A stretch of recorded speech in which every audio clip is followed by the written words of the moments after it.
Hello and welcome to Crossroad Conversation. I'm Jennifer, and today with me I have an exceptional guest, Dr. Devam Shah. He's the head of IT and the Chief Information Security Officer at TechMint. Devam has a proven track record of aligning security and compliance with business goals, enabling startups and SMBs to achieve exponential growth. Now, he has extensive experience in setting up comprehensive IT and security infrastructures in industries like US healthcare, Indian fintech, edutech, and also US defense. He has been recognized with multiple rewards, including the Cloud Security Champion for 2022 and the CIO Innovator Award. That's not all. He founded an IT security and compliance company in the US healthcare sector and is a part time mentor at Kennesaw State University, providing guidance to the students in cybersecurity.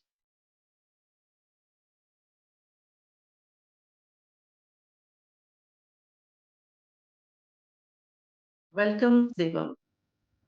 Thank you, Jennifer. It's really great to be a part of this podcast, and I really appreciate. Thanks a lot for inviting me. Sure. So, growing up, were you always interested in technology stuff? My interest in technology grew when I was in ninth kind of standard. Then I started learning about technology because at that time big companies like TCS and all those companies were arranging ITVs and all those things. And that time I participated into that and then was able to do some coding and learn something in that workshop. And then during that time I developed my interest towards the technology, specifically to the information technology. And then yes I started liking the computer. At that time computers were not that simple, like okay, you everybody has the computer at their home. But then so we don't have computer when I was in 9th 10th, even till 12th. So I started exploring the things in my school labs and all those. And from that time period I started my journey towards the technology. So, you work with security and compliance, right? So, what are the biggest challenges you face when you try to align security and compliance with the business goals? Yeah, so I interact with a lot of people, there are two types of, I will divide these things into two part. One part is like challenges related to the business and challenges related to the common people. So because as I have been into security since more than 10-15 years, because when I was in college I started my journey into bug bounty and application security. So I have been in lot quite a many years I was into information security, and still I am into that. So the thing is, like, if we talk about businesses, then every business has their own challenges about information security. Because let's start with a startup. Then startup, they are still struggling with making money, and they are still struggling with growing their business. In that case, how they can invest into the information security. So that is one of the biggest challenge which I have discovered. And myth around the world is like, okay, you need to have a lot of money to deploy a good level of security. But it's a myth, because you can achieve really good kind of security with open source technology. So if you see my experience, then I worked in enterprises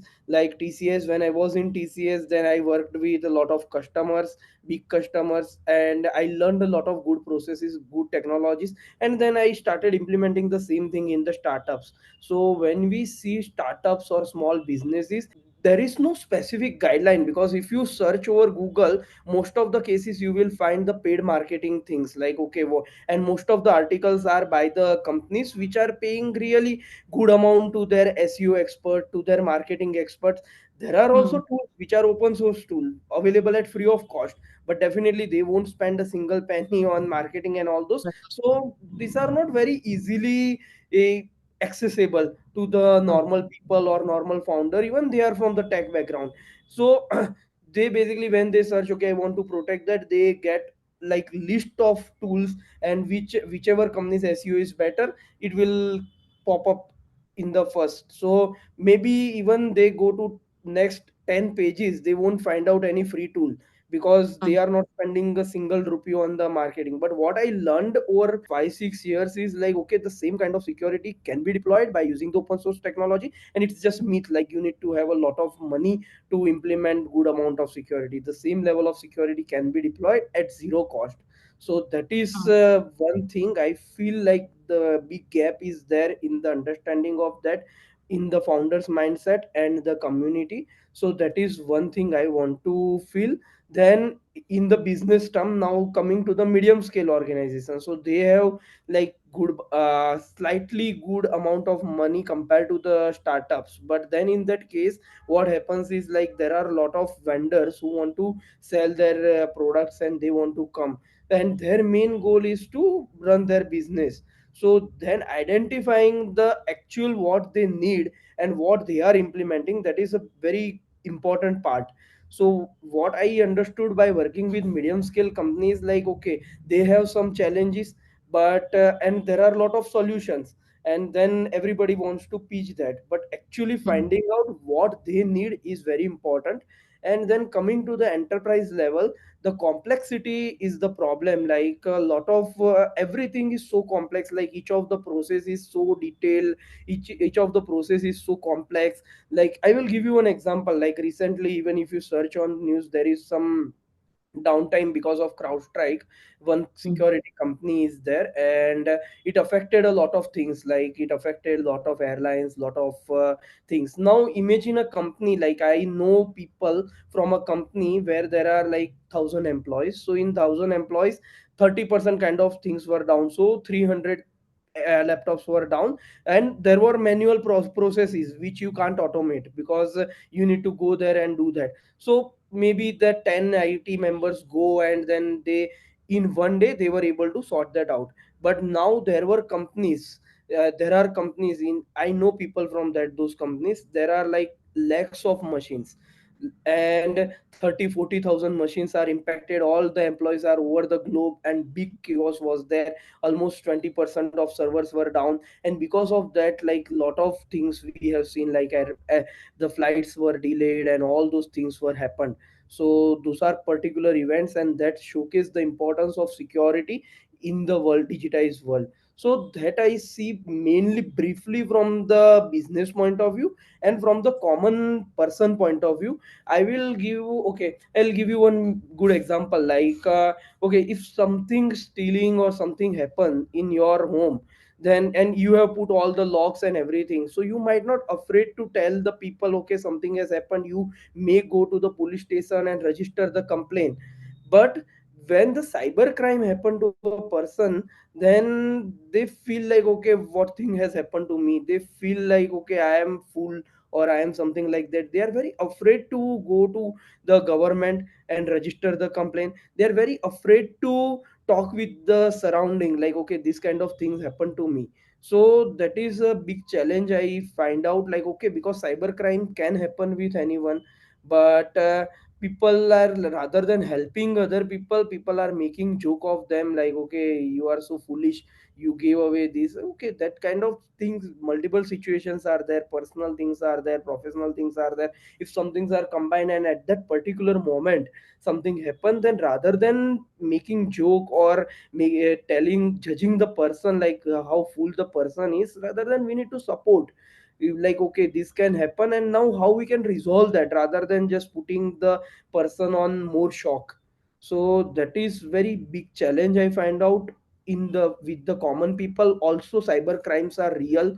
Like mm, maybe everybody, now I think everybody has somebody in their distance relation or friend, or somebody who might be affected with the cyber crime. So these are very real thing. It's not something superficial, like it won't happen.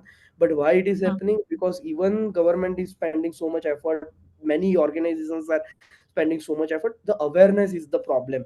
So still the mm. awareness is not there, and because of that these kind of things are happening. So for, from the people point of view, these two things I feel like gaps in the market. Yeah. Can you share some insights on how digital transformation impacts departments in organization, the finance or sales or marketing? Yeah, yeah, yeah. So digital transformation, I see it's a very integral part of any industry. Like Hmm. you see, like you take any industry, even the industries like manufacturing, where lot of raw goods are there and fine goods are getting produced, assembly lines are there. Even in those kind of scenarios, now digital, I see a lot of digital transformation. Even I have been seeing a lot of digital transformation in real estate, which are like mainly focused towards the building and talking with the people. Still I have been seeing a lot of digital transformation. Let's take example of real estate, like how it helps. So real estate, like there are particular ways of doing marketing. Like okay, there are definitely demographics, the things are there and all the data is there. So based on the demographic, based on the age segment, based on the things, it is possible to find out the people or a group of people who might be interested in buying the real estate. Then thing is okay, now okay, how you will do that? Okay, you found a people, list of people, that is again a digitization. Like okay, that is how you reach to a specific class of people rather than making a generalized ad. So I have been seeing this kind of improvement in the sector like real estate. Then okay, now you have a leads. So in the leads, like rather than how they were doing is they were just having some excel file and just tracking there, but now I have been seeing like they are also using advanced crm tools. And in the crm tools they have proper funneling, they have proper everything, and they have proper commands mentioned against the leads. Like okay, this person is interested this kind of property, this person is interested, maybe now we don't have this kind of property, but tomorrow if we have, then we can again connect back to this person and check that. So proper tools are getting implemented even at the sales level. And proper things are getting executed. Because of that also, really good insights are coming, like what which salesperson is doing what kind of job and what kind of things are happening. Then erp plays very important role in the, yeah, real estate sector. Like okay, because it's very hard to do all the calculation, because a lot of things also happen in the cash. Like you need to pay Mhm. to the labor, you need to buy something from the local market, maybe they are not digitized. So in those all cases, like they are paying money in cash. So in all those cases it's very difficult to have the proper tracking of the finance. So like okay, how much we are paying even in cash, how much we are paying in digital mode, how much mostly they are now getting everything in the digital only. So income is definitely from the, for them income is always digital, because most of the people in cities like bangalore are working in IT, and they are paying via check and all those. But now after that they need to pay to other people. So they need to bring the cash out and pay. So all those things is very easily managed because of the digitization. And I feel it's a transforming really good. Like it's really changing the world. Like apart from that, if you take like real estate it you too, because I feel like it's one of the sector in which it entered really late. But apart from that, like if you take manufacturing or any other sector, I think it is very integral part of that. And it makes everything so easy and so affordable. So yeah, it's spreading, and I feel like next Hmm. decade like everything will be digitized. Almost 90% data, or maybe 95% data will be digital. Right, right. And you have worked for an edtech, and there are mergers and acquisitions between companies, and not just edutech, for that matter, a lot of other companies. But I'm saying edutech since you are part of, you have been part of an edtech, and so does IT and security play a role in mergers and acquisitions as well? Yeah, it plays a very important role. I Mm-hmm. will give you example of Byju's only. So because I worked and we worked in Great Learning together. So when this Great Learning was acquired by Byju's, like at that time Byju's Mm-hmm. was like okay, super running, like okay, very big company, the biggest startup of India, and biggest education company in entire world. They were like hosting the FIFA and all IPL and whatnot. So that kind of on the mark, they were continuously acquiring the companies. So when this talk with the great learning started, the very clear thing was provided to the top management of great learning. Like okay, there should not be any security breach. So in case, like, because if you are acquiring a company and in case any security breach is there, then it will also spoil the name of the parent company, because then people will publish like, okay, at that time you just imagine how big Byju's was. Now a lot of small companies were acquired, maybe, as I told, like they were the startup, they were the medium scale company, and security was not at the benchmark at that time. So when they were acquiring these kind of things, the clear set of guidance, clear set of protocols were provided, like you need to follow that these things. Once you follow that, particular audit will happen, like the finance, security audit will happen. And once the security audit is cleared, then only the we will acquire, and then this process will be cleared. So there was very clear direction from the Byju's board to the Great Learning board, and that is how actually security program was started into the Great Learning. So that is one of the history, like, okay, Right, how it right. And was. I remember we worked on the ISO Correct, compliances as well. correct, Right, correct. right, So right. then, yes, we met those lists, and then only acquisition happened. And after the acquisition, also a lot of things came, like, okay, we need to adhere to that, we need to adhere to this, because of one single breach, nobody will tell like, okay, it's a breach of Great Learning, or Great Learning is still a big brand. But there are a lot of small acquisitions also were made by Byju's. So in case like there are no efficient security controls into that startup or very small company, then in case something happen, then media is not going to post, because you have background in that. So media is not going to post like some XYZ random company got hacked, because nobody cares. Media is going to post like Byju's got hacked, right? So because they also want their attention and all those things. So Right. acquisition and merger time, security plays a most very important role. So I Hmm. see like after finance and some of the strategical things, security is like on third or fourth number. From the IT point of view, there can be different strategies, like, okay, like if they want to keep the organization operationally different, or they want to keep operationally, they want to merge with that. So that is altogether different story and different strategy.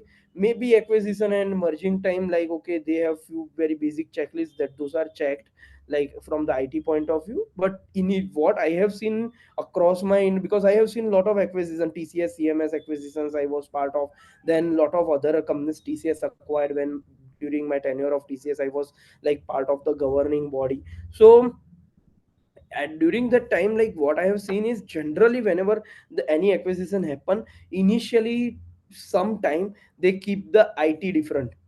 Like, okay, they don't directly merge with the enterprise, because it's not that small process, like, okay, today you acquired a company and tomorrow all the things, operation, everything is merged with Mhm. the parent company. So they take time, and based on the business complexity, based on multiple, Mhm. yeah, based on multiple things, Mhm. yeah, they just acquire, and then IT plays part. But yeah, security comes before the acquisition, and all those things happen, security and privacy. Right. So how do you approach setting up security frameworks for emerging technologies?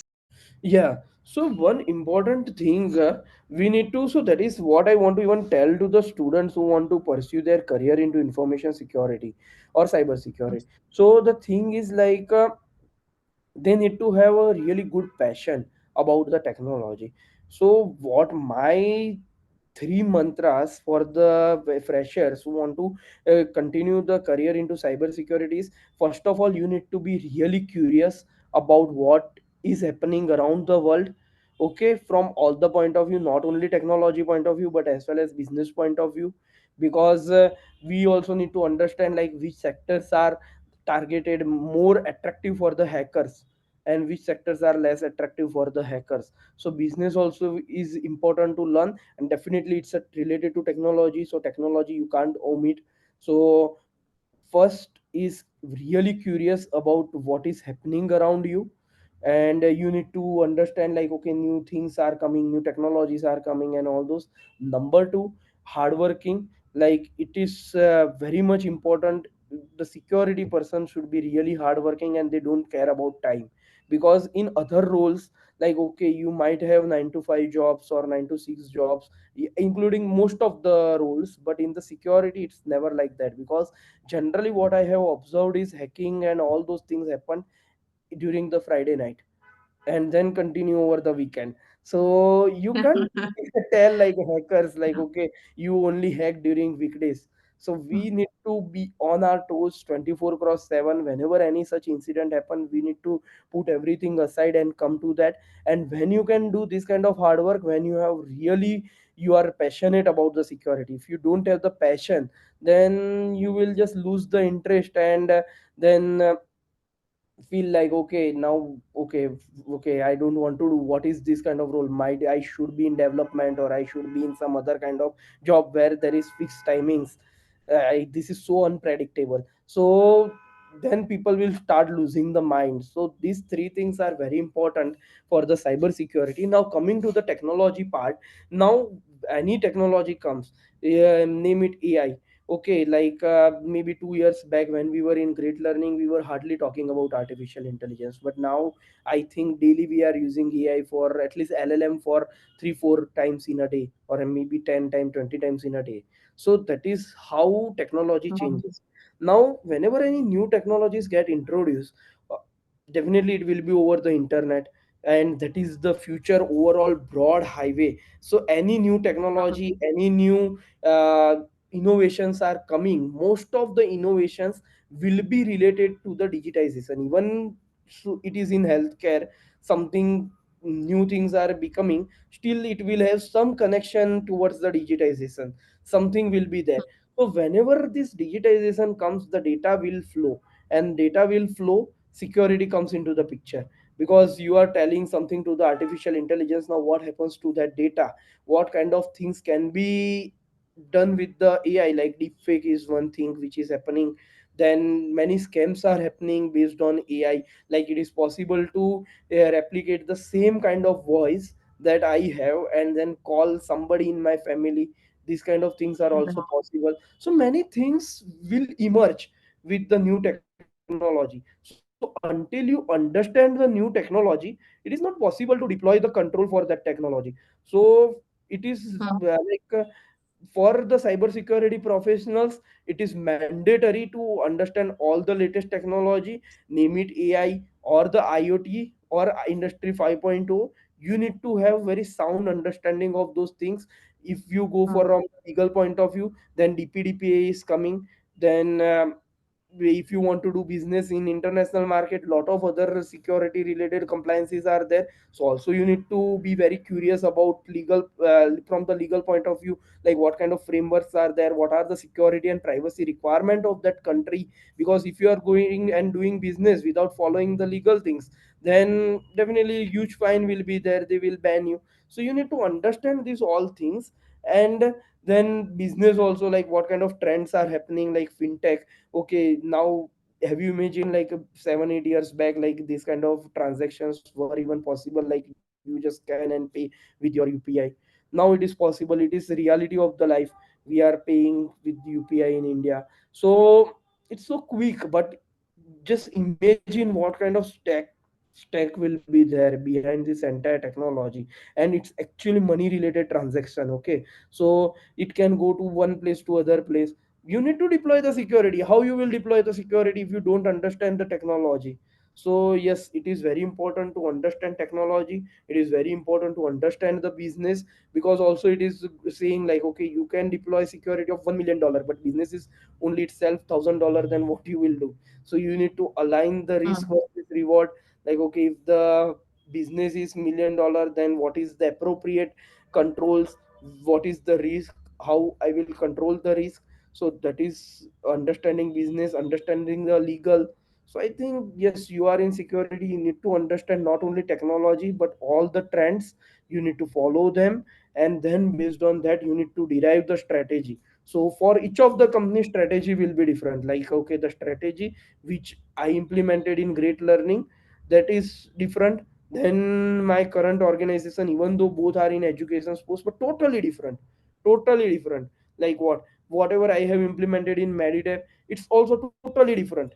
like based on the business, based on the technology stack, based on the legal requirements, we need to craft. I say yes, it's a crafting job. Like you need to craft the Hmm. technical things, and then according to that we need to deploy. Yeah, yeah. I think IT is the field where you, of course, have to have a wide spectrum knowledge as well as Correct. be very aware of what's happening in the news because technology, especially in this age and time, is changing so quickly. You have to catch up if you want to stay on top of it, right? So, Yes. how do you stay motivated and continue to innovate in your field? Yes, so the thing is passion. Like as I told, Hmm. like I was very passionate about the information security. Started my security journey in my college, early college days. So yeah, I was a good developer, or I say like okay, I was able to at least develop good things during my Hmm. college days. But then I decided no, this is not something I want to do for my lifetime. And then I started learning about information security. I went deeper and deeper into information security, and I learned a lot of things. And I found my interest. Okay, this is the thing where I can, like, if something is there, then I still remember those days. It's not today's story. Maybe 15 years back, when I was exploring, and when I was finding out the bugs, there were time like I started my computer in 10 a.m. and then still on the same issue, on the same page, till right like night 4 a.m., just having lunch, dinner, everything on my desk. My mom is giving, and I am having these things. And I was so much into that, like okay, forget everything else. Like okay, I don't remember, like I don't know anything is even around me. Just I was on in front of my computer and working on that, like. And until I find out some bug, until I find out something which is really good, I was so much into that. So that made the thing, like I become that much passionate. Like okay, I want to find out something, I want to make this thing secure, how I can do that, and then research and all those things. So that is how, that is, I feel like it's a habit. And I love the field, and that is why any day, like I am always stop on the things, like okay, whatever is happening my daily, if I say daily routine, then I daily read at least 1 hour of things. Like okay, I am part of lot of communities, so lot of things come by a community. Also, I have subscribed to lot of security related newspapers. So I read that. Even I need to read the business related, so I read Economic Times as well, because I need to understand what is the business, what is happening. Like if something is happening, then we also see huge kind of attacks on the that particular sector. Like okay, in budget, like if somebody like says like okay, solar things or these things are going to become next thing, and lot of people start investing into that, then hacker also have this same news, right? So they also start preparing against that. Like okay, now the solar things are the new reality, so they will also send their data to the cloud, and they are Yeah, also digitizing. So if we can hack into that and can make some money out of that, so hacker also get activated. So we also correct. need to be top of that. Like okay, how we secure that. If we have any exposure towards the AI, then that will be more priority, because AI is very famous and everybody is around that. Then what kind of things, if we are into payment, then so yes, we need to read a lot, we need to understand the things very well, and then according to that we need to design the strategy. And you mentioned about deepfake, and that's gaining so much attention these days. Hackers are using it for identity theft, for spreading misinformation. So, what can organizations do to protect against these deepfake, the use of these deepfakes? I think rather than organization, it's a problem of the people. Like because organization, like it's very hard to use the deepfake, Mm-hmm. because I feel like, and based on my experience, because there are how you can use the deepfake into organizations. Like somebody can impersonate the CEO of a company and then tell, but employees are smart. Like okay, they know, like okay, I don't give, generally my CEO don't ask money from me, so and why I will give, even CEO is asking why I'll give money to them.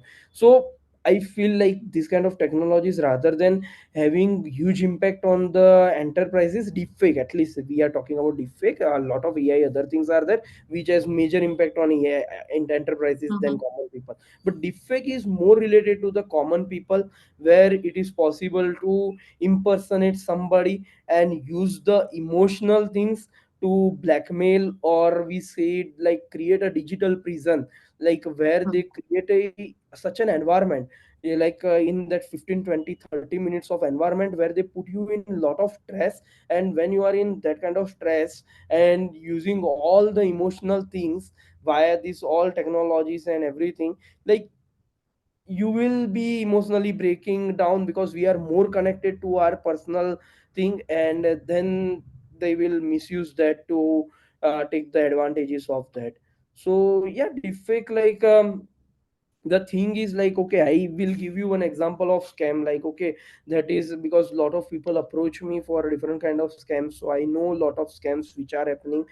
So one scam which I found is like, okay, somebody is going and getting a call, like okay, I am going and I get a call like, okay, I am your mother, and it will be exactly in the voice of my mother. And they know, they do all the analysis of mine, like okay, I am from this state, so I speak this language, or whatever the language I speak, my whatever language my mother speak, they do all the analysis. After that analysis, I get a call from my mother, and then my mother says like, okay, beta, my phone is broken down and I have some accident, and it looks like exactly the same voice of my mother. So I believe like, okay, something is happening. And then okay, they ask me for some money, like okay, some accident has happened, please can you transfer this money to this or something, my things are broken and my leg is broken and this thing has happened, or whatever, whatever, and you can transfer. And then they try to create the digital prison kind of thing. So one other person will call you and they told, I am front of your mother and she is like that. Then one person will impersonate as a doctor, like okay, this thing is happening, we need to have this kind of money, now your mother is not conscious or something, whatever, whatever, whatever. And then you wanted to transfer 2 lakhs, 3 lakhs, and you, they, what they create is they create the stress environment, you can't connect with anybody else, continuous Right. calls and meetings and all those things. They even come to the online, somebody, some person will come and then they are into doctor things, even you will feel like they are into hospital also. It is also possible to create the deepfake video where I see like, okay, my mother is lying and all those things. So then they ask for the money, and then once I transfer, then they ask for more. They try to first of all understand how much money I am holding currently, and they try to extract everything possible. And once that is done, like then it's impossible to, almost impossible, I don't say it's, yes, our cyber department is able to recover some of the money, but almost it's impossible to recover the money because the way they have set up the things, like Mhm. automatically once the money went to that account, it will go to different lot of accounts, and then from there it will be cash out or something like that. So it's impossible to get that money back. So that is how it is, these technologies hackers are using and impacting the people like you and me, the common people. Also deepfake, like a lot of actor actress related things are now coming into the media. So that is also, that also become the reality of the AI. And yes, people are using that for the people, yeah, purposes. Right. And do you see the landscape of cybersecurity evolving in the next few years? How would it look like in the next few years? Yeah, yeah, of course. So that is what we have been talking, like, right? Like, yeah. So cybersecurity, any new technology comes or any digitization come, then they need to have a lot of data. And when this kind of data is required, then yes, like whenever this, you need to protect that data as well. Like we discuss about AI things, like now just only we discuss about two things. I can give you at least 10 examples of the Mm. AI related scams, AI related things which happen to people. Also, there are advanced way with which you can hack into the organization. There is also dark web AI. So a lot of things are happening around the world, and these things, so any new technologies are coming now, we just scratch regarding industry 5.0 or IoT. So IoT, like okay, sending the data out now, IoT, things become even very dangerous. Like, okay, there are possibilities like somebody has the pacemaker, and then digitization thing is there, and the doctor has always the thing like whenever any heart rate increase or something, then they can click and then give the shock, and then the heart will be normalized. These kind of things healthcare technology is moving towards, and these are reality now, advanced technology. So these things will be next, like, okay, will be coming or maybe live already. So in this case, like, if you just imagine these things got hacked and somebody put shock to the normal person, then person can die, right? Even the car is going, and they have some chips with which you can trigger the brake. And just imagine Mhm. a scenario where car is on the highway running at a speed of 100 120 kmh, and suddenly somebody trigger and put the brake. It will just roll down, and then people life will be in danger. So IoT is very dangerous thing. Yes, definitely technology is coming, and it's good for the human race. It's very much important. Without technology we can't evolve. But with that, security is also becoming very important, because whenever these technologies are getting advanced, these threats are also becoming bigger and bigger. Right. So there are certain hacking cases you can search over the internet, where actually people were able to hack the power grids, and entire they were able to hack into the entire of the city, and no lights, no electricity was there for a certain time period in entire city. So you can imagine economy loss. So this cyber warfare is also real. Like, so the thing is, the technology is evolving. As I told, it is very much necessary for the human race to evolve. Technology is very important, and as the technology is becoming more and more important and evolving, based on that, cybersecurity also need to evolve, and threats are becoming larger and larger. So you need to have that kind of expert who can protect against these kind of big threats. And Mhm. you need to have this kind of entire army or the entire teams which can protect against these kind of things. And that is why I feel like future of cybersecurity is really bright, like, okay, beyond Mhm. the imagination. And I'm solid bullish on the cybersecurity future, at least for a decade or 15 years. After that, even if it gets stagnant, then Mhm. it will be evergreen field, because I don't see any possibility or probability in next 15 years or maybe 20 30 years where technology won't be there in the human life, or technology will become totally isolated from the human life. So as we Right. are becoming more and more into digital world, the security also become more and more important. So yes, solid future. Right. And you mentioned a very interesting topic, dark web. Dark web, the thing is, it's a very scary thing. I recommend not to visit these things. So I will Mhm. tell you what is dark web. So I will give you example with three things like internet, deep web, and dark web. Okay. So whatever is available over the internet, which you can find out with your browser, or which you can find out with different search engine, not only Google, but many search engines are there. Those all things are over the surface. Okay, which normal people can reach out to. Then there is something called deep web. What is deep web? Deep web is, okay, I will give you one example. Like, there is one private application, or one application for to communicate student and teacher application, right? Where a teacher can become online and a student can listen. Or let's like take an example of Zoom. So we both join on Zoom, and we chat over Zoom. Our only purpose is to chat over that. But Zoom is big company, so they are monitoring everything. There are a lot of small companies, small applications, where you chat Mhm. with each other, and then pass the information, and provide the information which you don't want to pass it publicly, but pass want to pass it secretly. So that is called deep web. Like, many forums are there, many blogs are there which are already died. Like, many students who create, even when I was an engineer, like studying the engineering, I created a lot of blogs. Now I don't know what happened to those blogs, because now I don't have even time to look after that Mhm. blogs. Now in that blogs, like in the comment section, somebody start transferring the information, somebody start talking.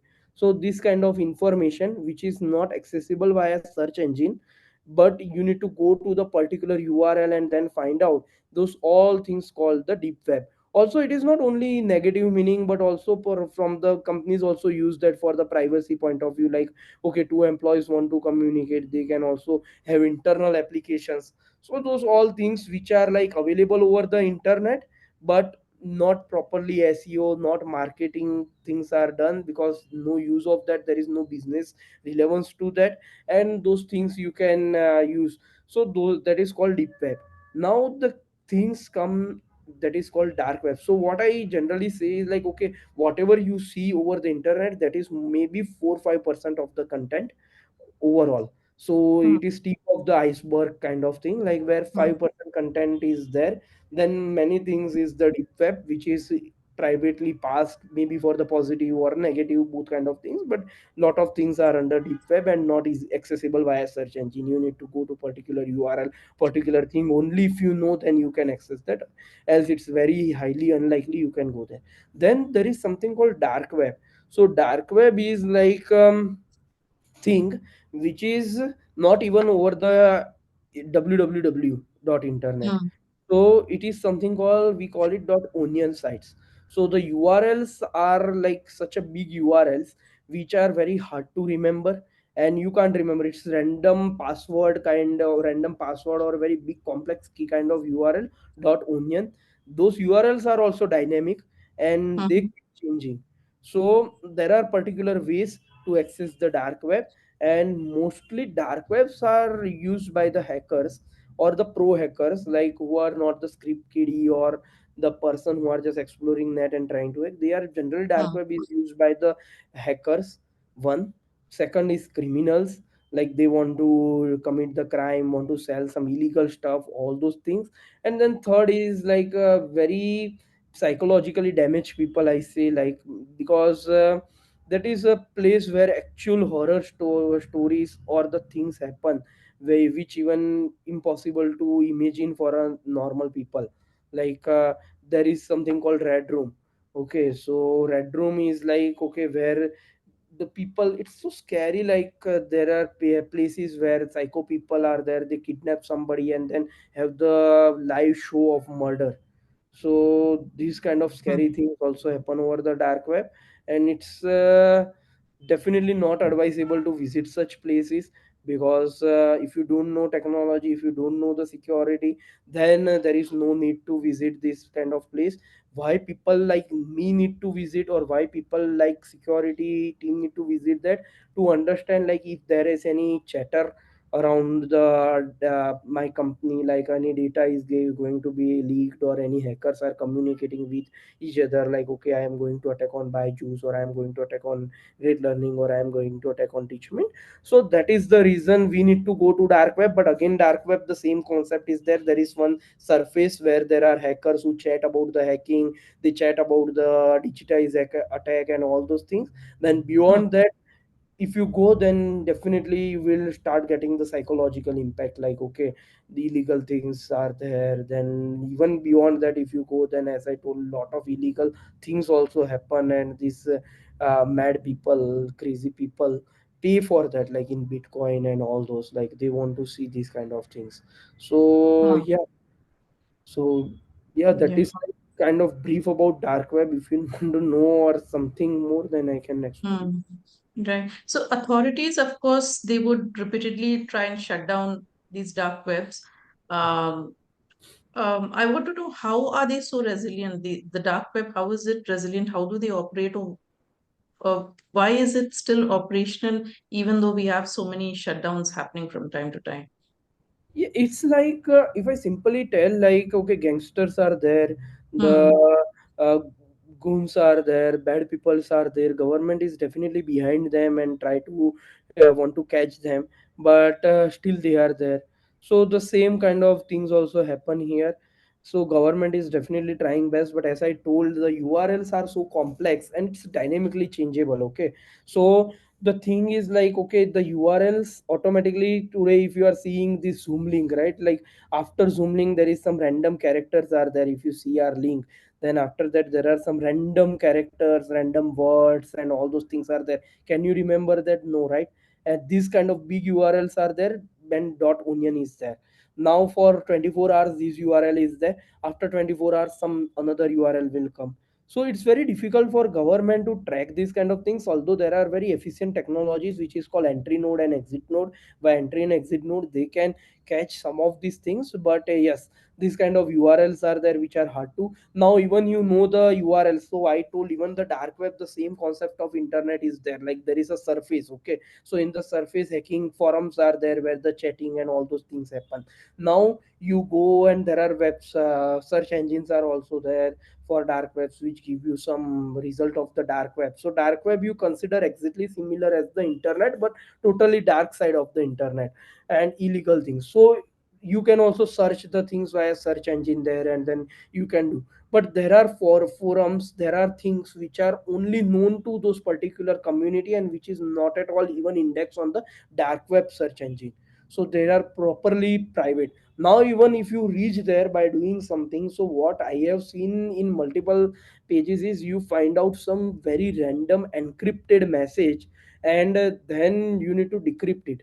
So that is not possible for common people. Like, okay, so you need to have very good security knowledge to decrypt it. You need to understand what kind of message is there. Once you decrypt that, then it showcases the way to enter into that room.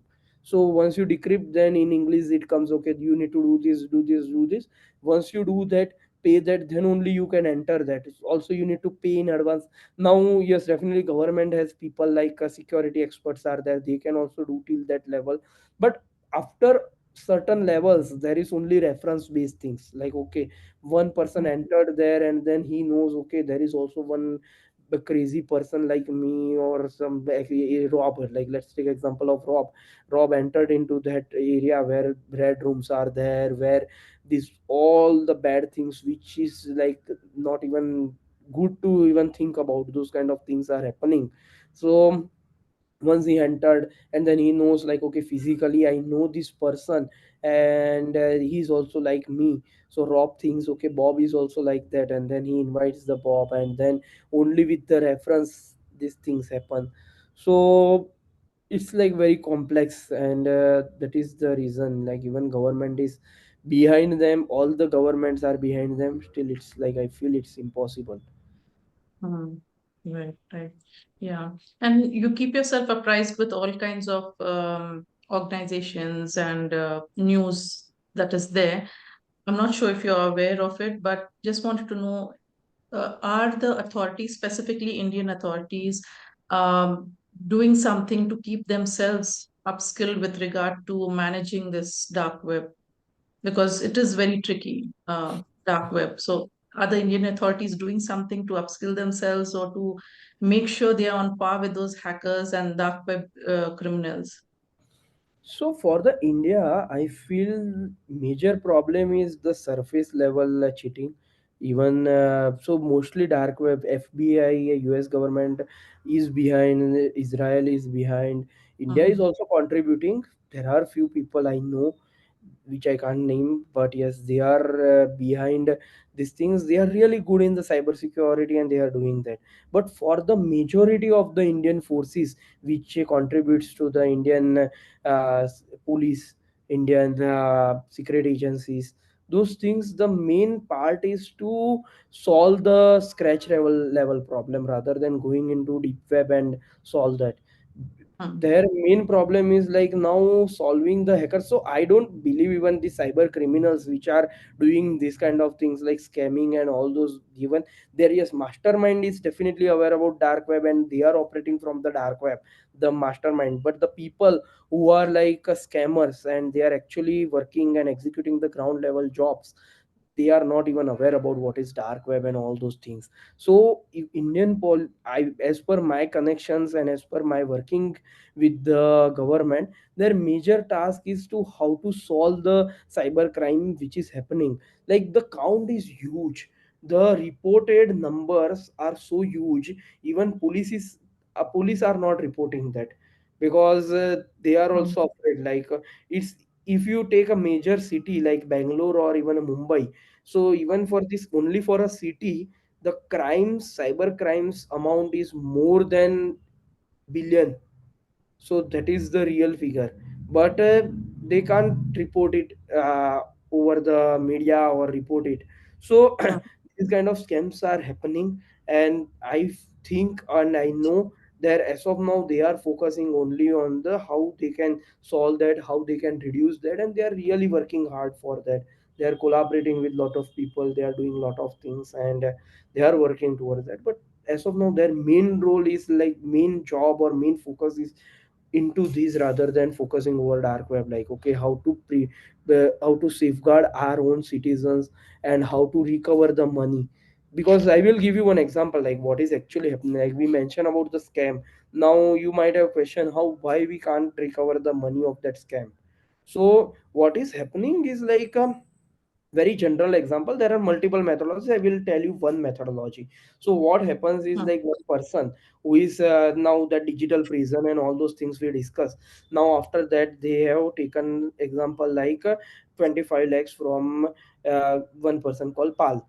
Okay, mm, 25 lakhs from Pal. Now 25 lakhs came into their account, and what they do is immediately they transfer it to multiple accounts, and those accounts then police also can track that, and then immediately they cash out the things, or immediately they buy out some bitcoin or some cryptocurrency and transfer to the foreign accounts. Now the thing is like okay police can also track that, like okay these accounts are there, so this account is belongs to ABC person or the XYZ person, right? They can bank as very good KYC and all those system.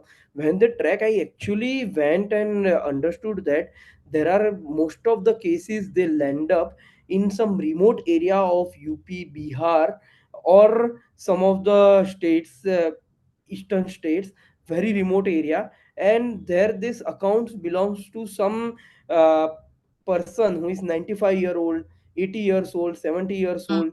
They don't know anything. So what they do is first of all these scammers, first of all they create the channel. So they go to such remote places, and you know the population, right? Like this population, so lot of people are there who want money. So they go, right. they take the thumbprint, they Mm, take the all the KYC document, open the mm, bank account on their name, they even take the SIM card, ATM card, everything from them. What they are so poor, they don't care about, and they don't understand anything. Like they just give them some money, 1,000, 2,000, 5,000 money, and take everything or make that operational. Now they are running the account on some old grandmother or old grand person, like who is like 70 years old, 80, 90 years old, in some remote area, who doesn't know what is even computer. So mm. they are running their account, and then they are doing all the things from those dummy accounts. So whenever police All right. go track that, they find out these people, they don't know anything what to do, nothing, Mm, they come back. So that is why I told, once the money you transfer to such things, it's very hard to recover. It is right. only possible to recover if you are able to track the person who is the at least semi boss kind of thing. Like boss Mm, must be sitting outside the India, they mm, might be in some country like Thailand, Cambodia, something like there, and mm, operating from there, and operating mm, everything from the dark web and all those things. So mastermind might be sitting there, but then they have some person who are like mastermind of India operation, or mastermind of West region, or these kind of things. So they also operate like a big company, and they have that. So if they are able to crack, police are able to reach that L2, L3 level person, then entire channel they are able to track. And then if they are able to track 200, 300 people, which we find out in the news, like some call centers are uh, police has arrested 200, 300 people from some call mm, center or something, that kind of news keep coming. So that is how it happens, like they are able to track down the person who is at the second or third level, and then they can track all the people till the 5 6 levels below them. And then once they track that, they take the appropriate action, and then they are able to find out the money, where the money went, and then they might be able to, if the money is not used or sent outside, mm. and they are able to recover some 30-40% of money, and then they give back to the citizen who lost their money. But the problem here is, even they track the second or third level person, they don't know who is the above them, because they always talk on some application where mask is there and all those things are there, and definitely not from India. They don't operate from India, the mastermind. They are from the countries which I have mentioned, those kind of countries they are operating, and totally over the hidden identity. So And yes, that actually reminds me of one other recent conversation I had on human trafficking. So, yes, and this is one of the ways they do it. They, reach out to either the poor people who they basically manipulate them because of their situation. Either it's poverty, either it is, the family, and it doesn't have to be just the rural or poor people. Even in big cities, large cities, this kind of crime is happening. Um, because the family is not very close knit, the children would be busy on their phone, as you yes, said, getting into dark web or getting into internet rooms which are not meant for kids. If they find somebody is giving them that attention, or they have somebody to talk to, they keep getting deeper into it, and that's how human trafficking, kids get trafficked, women get trafficked. All this is become so common these days. yeah, Yeah. yeah, it's a really bad thing. And you have mentioned because the things I have changed. Like, okay, Hmm. now both the parents are working. It's not like Right. our parents, like only one person was working. Both are, so we also need to evolve. But the thing is also Hmm. we are behaving like the old mentality, and we are posing the same thing to our children. So the Hmm. thing is like, what is happening is like, they are feeling very aloof, or they are feeling like totally separated.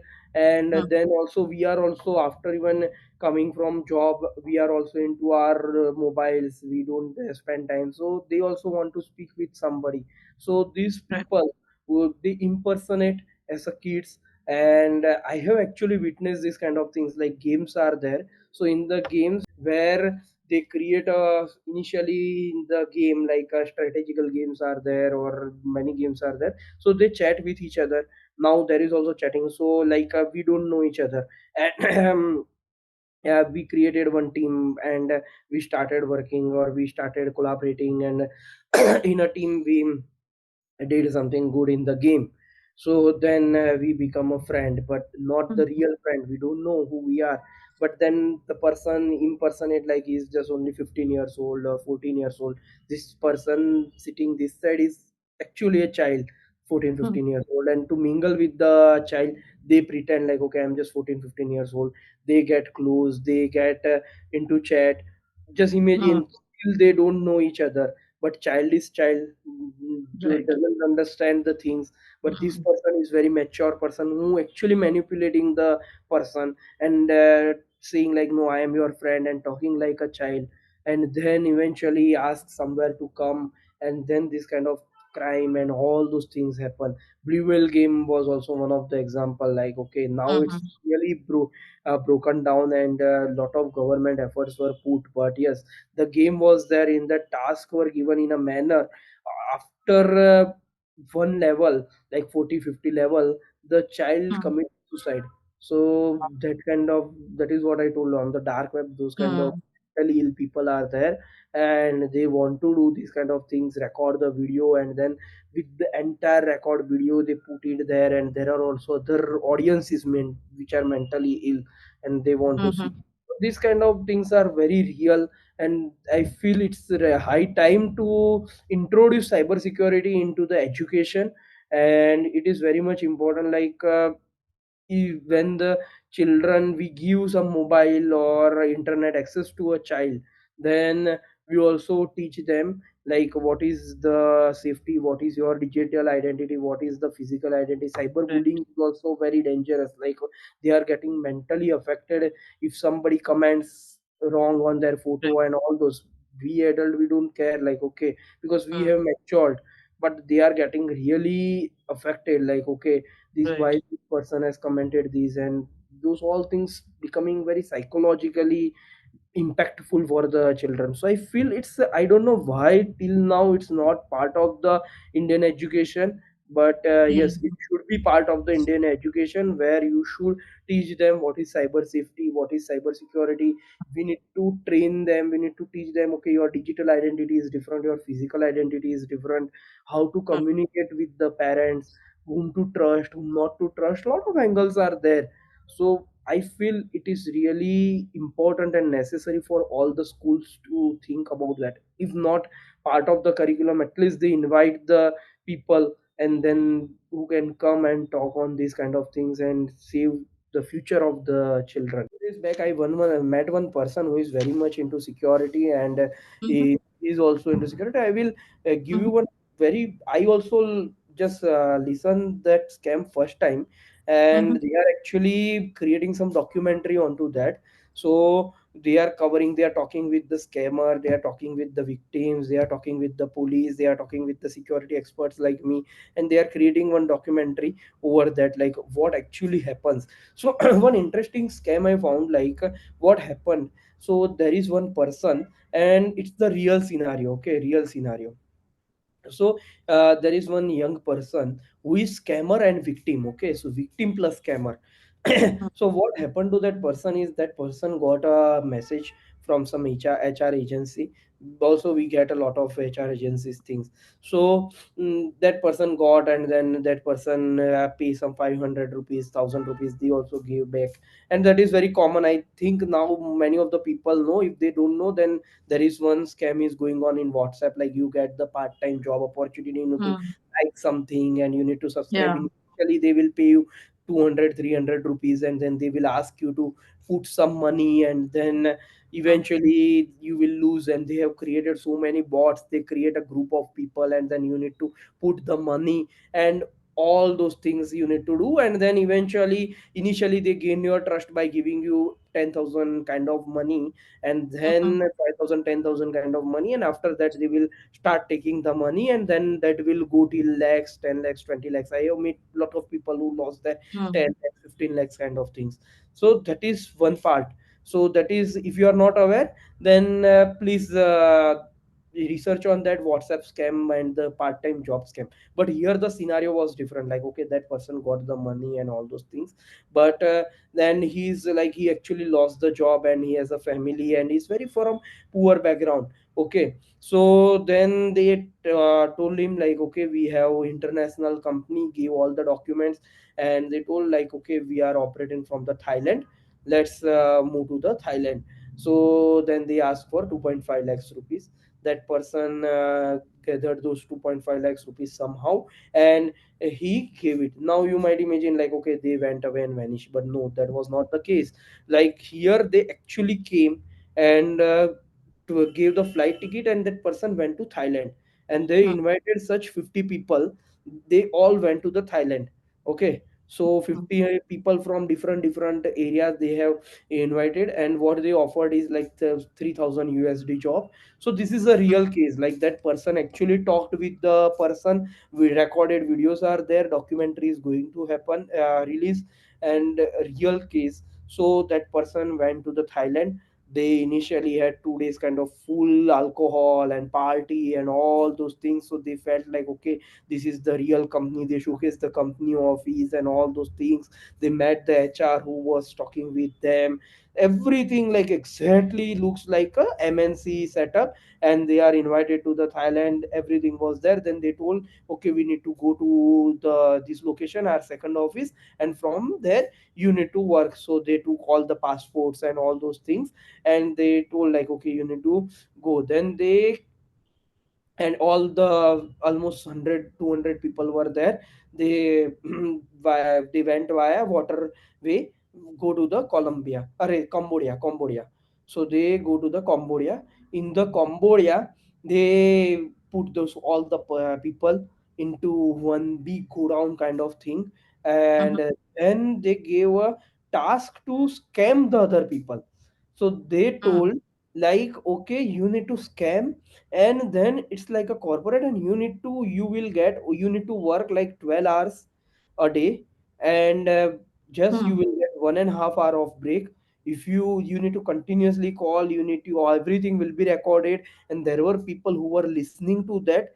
So this thing actually happened, and they put all the people into Cambodia. Now imagine a scenario, a person who is not from well educated background trusted on somebody. They gain the trust till that level, like showcase one office in Thailand, visited the country and everything, and now put them into Cambodia without passport.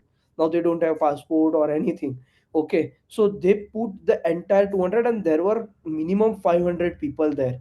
Okay, so 500 people were working in the same manner, and their task is like, okay, if I am from one state, so in that state also there are few people from that state, so they will talk with me in my local language, because in India people are not very sound with, all the people are not very sound with English or even Hindi. So if the person is from Karnataka, then there are also Kannada local guy who was there, who is victim. So that is why I mentioned there is a video of victim plus scammer.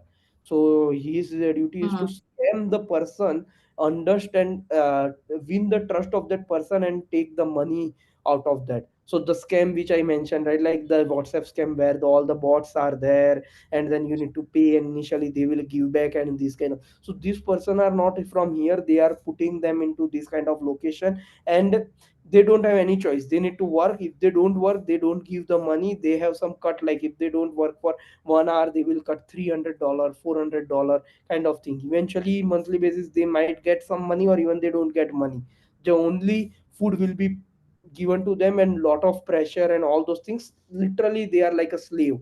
And they mm, are doing. Now the person with whom I talked, or the person with whom I talked, and he recorded the video, that scammer plus victim, that person actually felt in, he's a good person. So he felt like I am doing bad, but he doesn't have any choice, like at that time, because he was totally into that perimeter without, with proper security and all those. One day he ran away, and he ran away, and actually, but this security guy actually caught him. And what they did is, they, this is a real incident, they remove his all the clothes and put, you want to run, you run.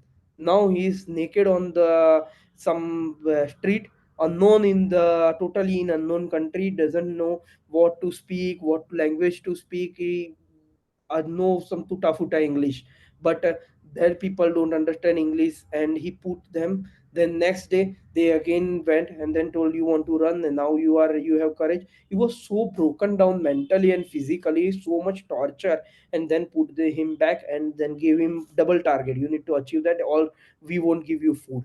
Then what happened again, that after 100 day or 150 days, he again had some kind of a thing, and when he was scamming one person, he told mm, that, like, I am forced to do this, and he was able to tell this somehow. And mm, he understood the system, like, okay, everything is not getting listened and all those things. And he talked in that manner, and that person gave some number, and then he connected with that person and talked, that number was a police, DGP or mm, something, DGP. mhm, And then he talked, but he talked in a way like he's scamming, but he was not scamming to the definitely he knows, like, on the other side the mhm, DGP sitting. So he was not scamming, but he, the person who is listening their conversation, feel like he's just scamming only, but in that manner smartly told, like, there are many people here, and who are they are like put us as a slave, and we are doing this scam in this entire India, and this is actually the things are happening. Then the DGP connected with the assembly, and then they connected with Cambodia government, and then from there actual rescue operation happened, and this all mm, people, they carried them to the India. So this mm. is the real incident, and yeah, it happened actually. It's literally like slavery. Yeah. Yeah, yeah. So I also And like, yeah. Mhm, what the choice that people has, nothing, like, okay, that person was really courageous, was able to mm. do even after this kind of mental breakdown. But just imagine, like, what kind of mental torture they were giving, what kind of physical torture was there. And they I are think the, after a certain point, they get to an edge where it's like do or die, so I will take my chances. so there are two Because types of people. Maybe one person will be like, okay, I don't want to do bad, and I, the integrity is so much integrated. And one person who just lose many people, like 90% people lost, and they tell, okay, I don't want to fight. They initially hmm, fight hard, but then after hmm, the hmm, mental torture, physical torture, they, hmm, okay, they accept the things, and then they work, and they get right, this news. So this kind of lot of things are happening hmm, across the world, and they have centers like that. yeah. And before this, what you mentioned that education system has to bring in something to put it Correct. into the curriculum. If not part of the curriculum, at least invite guests who can speak and educate Correct. the children during their tenure of learning. But yeah, again, it's also very important for parents to take that responsibility. They can't wait for the Correct. education system to change. These are very small things which parents can incorporate in the day-to-day thing. We understand that parents are very busy, and that's the first thing. If a kid is fussy or crying or bored, that's the first thing you hand over to a child. Give the phone, they'll be quiet, they are calm. Correct. Parents can go take care of work or the house chores or whatever it is. That's the first choice that happens by default in this age. But yeah, again, parents need to use it responsibly, educate the children what and how to use it. So these are very small things which can definitely be incorporated. Correct, So correct. And I yeah. say, always say like you are the CISO of your family, because if you are Right. able to understand some part of technology, then definitely help your children, help the Hmm. elderly one who are not familiar with technology, and teach them what is technology, what to share, what not to share. And if you don't understand, at least talk with me. So I Hmm. always say you are the CISO of your family. Just imagine this is your own company or your own family, which is like 100,000 million times more important than a company. And you need to protect this entire thing from the cyber threats. So yep. Right. Okay, so since you are a part-time mentor in a university, um, how do you help students bridge that gap between academic knowledge and the real-world industry requirements? Yeah. So I was playing a part of a mentor, and it was volunteer role, like because I like to Mhm. help the society, give back to the society. That was only part of that. And what I felt is like that was basically that course was Hmm. different. Like most of the people were from experienced people. They were doing that course, and they have some knowledge about cybersecurity. The purpose behind that course was like, okay, I do the understand the cybersecurity, various domains of the cybersecurity in detail, and then switch the career to the cybersecurity. Might be they were into IT or health or healthcare or different domains. From there, as I told, like cybersecurity is really booming. They want to switch their career to cybersecurity, or they want to advance their career into the cybersecurity. So there, that audience was like a slightly mature audience, where they actually know the real life challenges, and Hmm. they know like what to do. So my role was to explain them, like guide them, mentor them, related to the real life case studies, like okay, in case this kind of incident happen, then how you handle that, what is your threat response thing, how you will handle this incident, how you will find out the vulnerability. So that was like main purpose. And then I need to bridge the gap, like okay, a company requires this kind of skill set, and maybe they are x skill set, and maybe they are in x minus 2, x minus 3. I can bring them to the x level, so they can place into the company, and then they can learn and then start their career. But yeah, if you ask me about the fresher students, I also interact with a lot of fresher students who want to pursue their career into cybersecurity. One very uh, like I say misconception is there related to the cybersecurity, which I like to tell, that is like hacking is cybersecurity. Hacking Hmm. is cybersecurity. Hacking and the defense is the Hmm. cybersecurity. If hacking is bad, then defense is the cybersecurity. The defense can include like how you protect from the hacker, the how Hmm. you prevent from the hacking attempts, or any cyber crime happen, then how you do. Or even in the defense point of view, you also do your try run, you do the ethical hacking into Hmm. your Hmm. own company and find out. But that is definitely very important role, one important part of the cybersecurity. But cybersecurity is much larger than only hacking, because the thing is like hacking is one part of the cybersecurity, but it's all about developing the defense in depth. Like you are I will give you one example, like okay, army, okay, the nation army is there. Now in the army, it's not always the scenario where there is war is going on, and they are also fighting, but so Hmm. many things they need to do.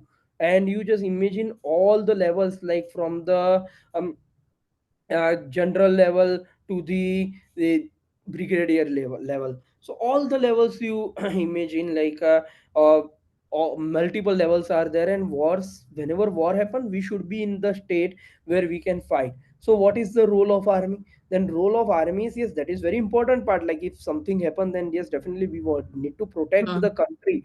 But then other parts are like, okay, we need to be prepared, we need to do the drills. Then in case like, okay, we need to also collect the intelligence, from various sources. We need to deploy the people across there, the other countries, and we need to take the intelligence, like what are the probabilities of that a war is happen, that war is going to happen. Also there is a defense minister whose role is to define the budget. Okay, this is the possibility. They have very fair calculation. Like if you go to an India level, they have very fair calculation in their mind. I'm mm, 100% sure they know the probability of breaking a war mm, between India and China. They know probability, and based on that probability, they need to decide the defense budget. Like, okay, what should be the defense budget? How much money I put into the defense?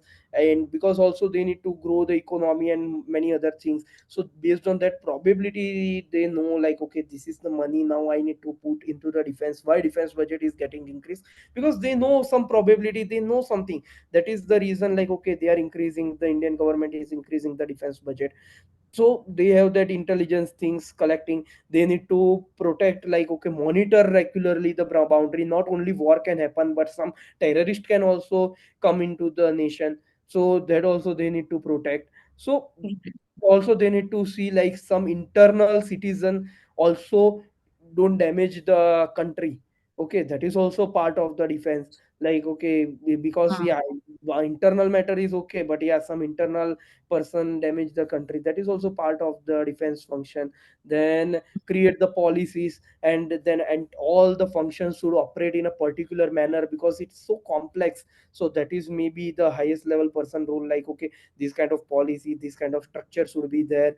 They need to have all the knowledges, they need to have technology training and everything. So I feel that is the cyber security for the company. Like if you say now I will tell you in this term, technology term, then cyber security is like, okay, hacking, yes, they definitely, whenever any hacking incident happen, we need to attack, we need to defend, and we need to, but if we are not prepared, then how we can defend? So we need to train our team, we need to be right. prepared about various threats, various vulnerabilities, lot of things. Like if this kind of thing happen, what is our strategy? Then all the companies have their own budget, like, okay, and based on that budget we need to create our defense plan. Like what kind of security, what kind of things we should invest into the security. Then the thing I mentioned, like intelligence, like how they are Mm, collecting the intelligence, we call it security operation center, SOC. So we have SOC deployed into the company, where from where we collect the intelligence from machines, from firewall, from everywhere. So even we are talking, a lot of logs are getting generated into our system. mm, So we collect those logs, we do the ML AI things, and then we run the algorithm and find out the important things. Like if something can happen, we also need to analyze the other companies into the same industry. Like, okay, now attacks are happening, or the compliance things are happening, so we need to adhere to that. Then also we need to take care of like what are the government related compliances are. Like if we are into finance, then RBI also define a lot of compliance, we need to adhere to that. Then employee point of view, we need to see like there are any chances like employee can take out some data, employee can leak some data, can harm the data. So we need to protect the company from there. We need to derive the policies, like, okay, it should be like that, it should be like that. Okay, after 5 minutes your screen will be locked out, or whatever it is. Like multiple policies which IT team and security team design, that we need to design. Lot of logics should be there. Like, okay, in defense it should be only 30 seconds, but it's okay like if in education if it is for 3 minutes. So according to the industry and all those things. So yes, this is the function of the cyber security. And I feel this is a big gap in the all the non-security people and the security person. Like, okay, non-security people believe like hacking, just their job is to protect against hacking, but it's not that. Like, okay, it's way deeper than that, and it's entirely we call it defense in depth. So we need to create the defense in depth, and according to that we need to act. mm. And I think if I have to put it in one word, that would be like as if you are sharpening your sword before the war. So Correct. you are just preparing yourself. anytime the war can happen, you should Yes. be prepared. And all those activities that you just described with regard to the army or with regard to the Correct. cybersecurity tasks, that's what they engage in. Also, you need to think like you need a gun or a sword, or you need to have a machine Yes, gun or a tank based on the probability, based on the capability of the opposite party. right, So that is also you need to decide, and right. then we need to have those kind of things Mhm. in place. Yeah, yeah. Yeah. So, yeah, that is a lot of, wonderful information, and heavy information. So let me make it a little lighter. Let's do a rapid fire with you. Yeah. Sure. And so whatever comes to your mind, first thing, let's not take a lot of time on that, on each question. So since this is a rapid fire. Okay. All right. So what's your favorite tech gadget that you can't live without? My laptop, MacBook. Yeah. What's the first app you open in the morning? Email. Windows or Mac? Mac. Dark mode or light mode? In both the modes, like okay, because a I prefer because it's more related to eyes. I used to have dark mode, but then generally in the now I have daytime I have light mode, and nighttime I have dark mode. Okay. If you could have dinner with any tech innovator, who would it be? Tech innovator. Elon Musk. A hobby you enjoy outside of work? Reading books on spirituality. The most exciting tech trend right now? Yeah, yeah, we all know about AI, but what I find is health tech is going to play a very interesting role in coming decade. So AI definitely we know, but health tech is something which is evolving like crazy pace. Okay. What's your go-to source for tech news? Communities, lot of communities, few of the very trusted groups are there. Close invitation only groups. I am part of that. So those are the things. If you could automate one part of your job, what would it be? Hmm. Read the email and reply. Yeah, I think for most of us, emails take up a lot of time. All right. The best piece of tech advice you've ever received. Do whatever you are passionate about, because when I started my career in security, there was literally no job in security. Like very I started in around 2012, 11, 10. I started with application security. In 12, like when I was ready for security job, like I was very much interested, not that much jobs were there at that time. Java related, Android related, a lot of jobs were there. So I received, it's not tech advice, but it's received, like I received that like personal point of view, whatever you are passionate about, you pursue your career and definitely you will succeed into that. Wonderful. All right, those were my questions for you, Devam. Thank you so much. I From really, really you, enjoyed this session. There's so much of knowledge that you shared. Few things out of interest that I read on IT and cybersecurity, all these topics over and above that, I learned a lot today. So thank you so much.